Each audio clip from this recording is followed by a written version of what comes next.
এই যে সন্তা দাদারা কালকে রাতে এসছে আর সন্তা এখন সকালবেলায় বিস্কুট খাচ্ছে আর মোবাইল দেখছে।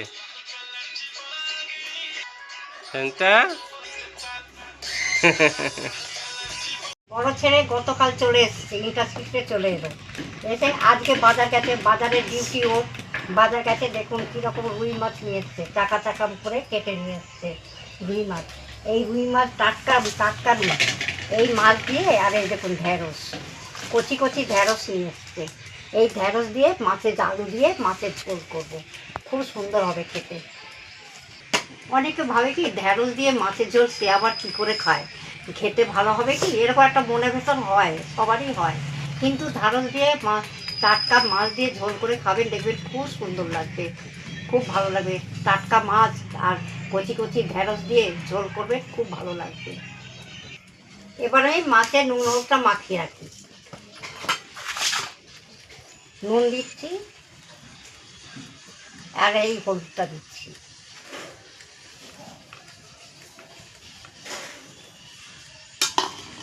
এবার আমি ভালো করে মাখাবো।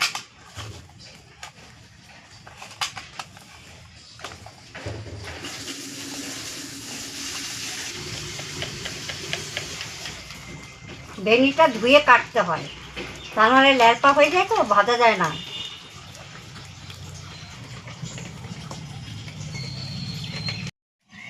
আপু মাছটা ভেজে দে। আমি সবজিগুলো কেটে নিই। মাছটা ভাজার জন্য আমি কড়াইতে তেল দিয়ে দেবো।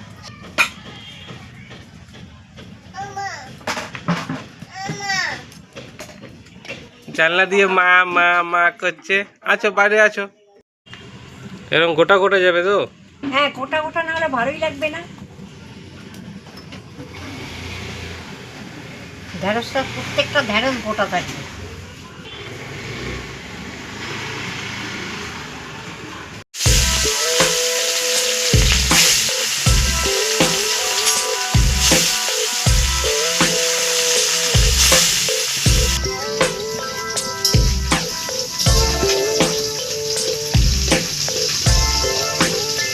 মশলাটা আমি আগের থেকে পেস্ট করে রাখি, আদা আগে থেকে 2 দিন 4 দিন আমি চলতে পারবো এরকম আমি পেস্ট করে রাখি। কাঁচা লঙ্কা পেস্ট করে রাখি, সর্ষে পোস্ত এটাও আমি পেস্ট করে রাখি, যাতে আমি 2 দিন 3 দিন চলতে পারি, ওই জন্য আমি করে রাখি। তা এই পেস্টটা কী করে রাখি, আমি ফ্রিজে রাখি। ওই নুন, পেস্টের মধ্যে নুন আর একটু হলুদ আর 1 কড়া তেল দিয়ে ওইটাকে এরকম করে ঘেঁটে দিই, দিয়ে একটা কন্টেনারের মধ্যে, ছোটো কন্টেনারের মধ্যে আমি আটকে রেখে দিই। আমার প্রয়োজন মতন আমি বার করি আর নিই, সেইটাই আমি এই কন্টেনার থেকে বার করে আমি এই যে পাইল করে রেখেছি।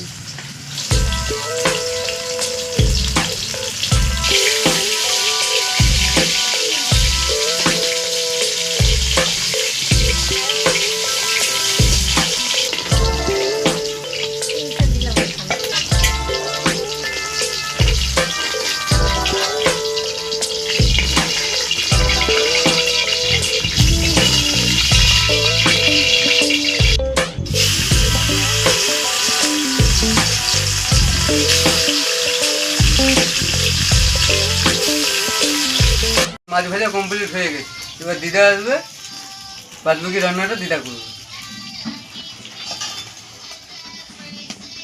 এই মাছের ঝোলটা দিদা ভালো রান্না করে, খেতেও ভালো হয়। এবার আমি বসলাম, এবার ভেন্ডিগুলো আমি ভেজে নেব।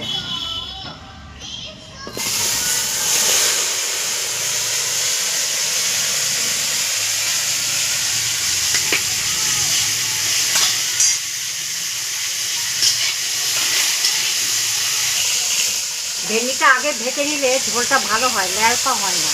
ওই না ভাজলে ভেন্ডিটা বেড়ে যায়, হড়হড়ে হয়ে যায়, ওই জন্য ভেজে নিতে হয়।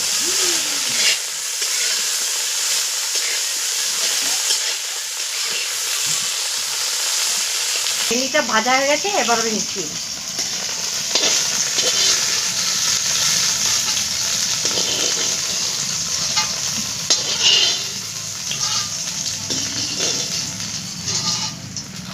ওই তেলের মধ্যেই আমি আরেকটু তেল দেবো।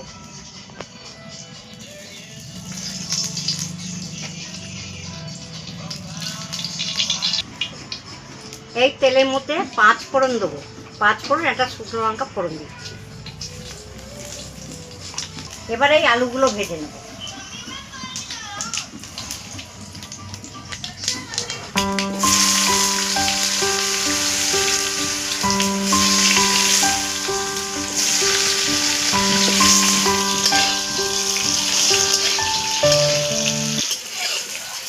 আলুটা ভাজা হয়ে গেছে, আমি এবার একটু জল দেবো, তাহলে কাঠের আগুন ভীষণ জ্বলছে, পুড়ে যাবে, ওই জন্য আমি জল দেবো। জল দিচ্ছি, দেখুন অল্প একটু জল দিয়ে দেবো, মশলাটা ভাজতে হবে। আদা, জিরে, ধনে, কাঁচা লঙ্কা, হলুদটা এর মধ্যে গুলিয়ে দিয়েছি, এবার এইসব দিয়ে দেবো।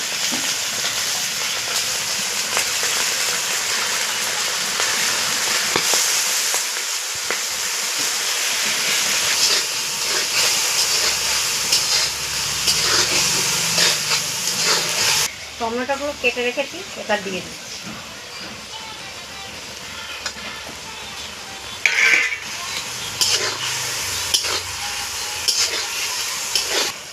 পরিমাণ মতো নুনটা দিয়ে দিচ্ছি।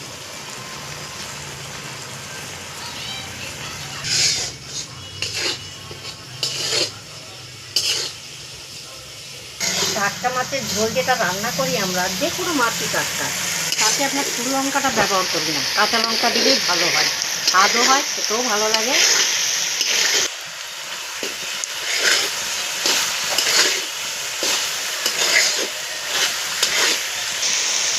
আমার আলুটা কষানো হয়ে গেল, এবার আমি জল দিয়ে দেবো। জলটা দিয়ে দিচ্ছি।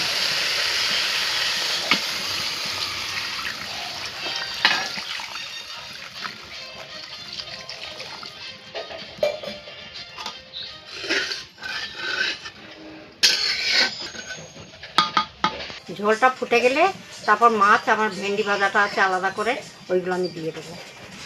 বর্ষাকাল তো, এখন ধনে পাতা রাখা যায় না, পচে যায়, ওই জন্য দিনে দিনে এনে খাওয়াই ভালো।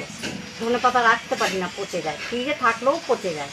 আর লঙ্কাটাও এরকম লঙ্কাটাও পচে যায়, লঙ্কা 2 দিন রাখলে আর কিচ্ছু পাওয়া যায় না, সব পচে যায়।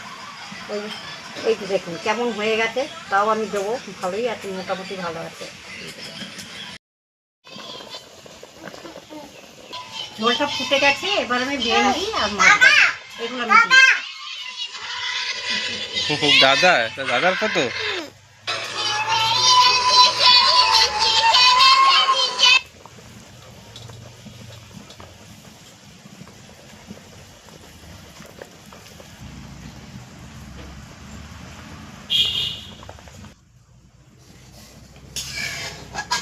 এখন কিছুক্ষণ জাল দেবো, আলুটাও সিদ্ধ হবে, ভেন্ডিটা তো অল্প লাগে, তাহলে আলুটা সিদ্ধ হতে সময় লাগে, ওই জন্য সিদ্ধ হোক। তারপর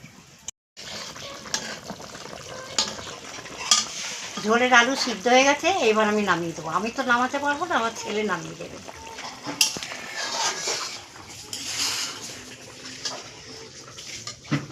দেখুন ভেন্ডিগুলো একটাও গলেনি, প্রত্যেকটা ভেন্ডি গোটা গোটা।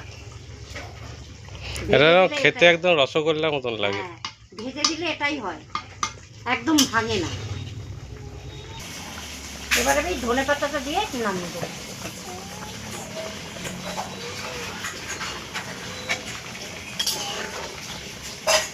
টাটকা মাছের ধনে পাতা না হলে ভালো হয়,